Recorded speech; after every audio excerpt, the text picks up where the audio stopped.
Hello, നമസ്കാരം. പറഞ്ഞോളൂ സാറേ. നിങ്ങൾ മൈസൂർ ബസ്സിലെ കണ്ടക്ടറാണോ? അതെ. നിങ്ങള് മൊബൈൽ വിളിച്ചിട്ട് കിട്ടുന്നില്ലല്ലോ റിസർവേഷൻകാര്. റിസർവേഷൻകാരോ? അതെ, എന്താ കാര്യം? എന്താ സാറ് ഫോണിൽ പറയുന്നേ? നിങ്ങളെ വിളിച്ചിട്ട് കിട്ടുന്നില്ല, അത് തന്നെ. സാറേ, അത് മൊബൈൽ സ്വിച്ച് ഓഫ് ആണ്. ആ, അതെ. ഇവിടെ ഈ നമ്മുടെ കോട്ടക്കല്, വളാഞ്ചേരി അങ്ങനെയുള്ള സ്ഥലങ്ങൾ ഭയങ്കര ശക്തമായ ഇടി മിന്നലുമാണേ. അപ്പൊ നമ്മൾ ഈ മൊബൈൽ ഓൺ ചെയ്ത് പോക്കറ്റിൽ ഇട്ട് കഴിഞ്ഞ് കഴിഞ്ഞാൽ, അല്ലെങ്കിൽ ഒരു കോൾ അറ്റൻഡ് ചെയ്ത് കഴിഞ്ഞ് കഴിഞ്ഞാൽ നമ്മള് ഇടി വിട്ട് കഴിഞ്ഞാൽ മരിച്ചു പോകും.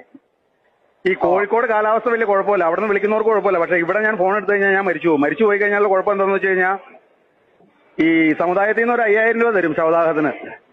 പക്ഷെ ബാക്കി വെള്ളപ്പുതപ്പോ അല്ലെങ്കിൽ ഒരു പുതപ്പിക്കാനുള്ള വെള്ളത്തുണി മേടിക്കാനുള്ള കാശ് എന്റെ വീട്ടിൽ ഇരിക്കുന്നില്ല. ശമ്പളം കിട്ടട്ടെ എന്ന് വിചാരിച്ചിരുന്നു കഴിഞ്ഞാൽ ഡെഡ് ബോഡി ജീർണിച്ചു പോകും. അപ്പൊ അതുകൊണ്ട് പിന്നെ ഭാര്യ എന്റെ ഡെഡ് ബോഡി ആയിട്ട് നാട്ടുകാരുടെ മുമ്പിൽ കൈനീട്ടേണ്ട അവസ്ഥ വരും സാറേ.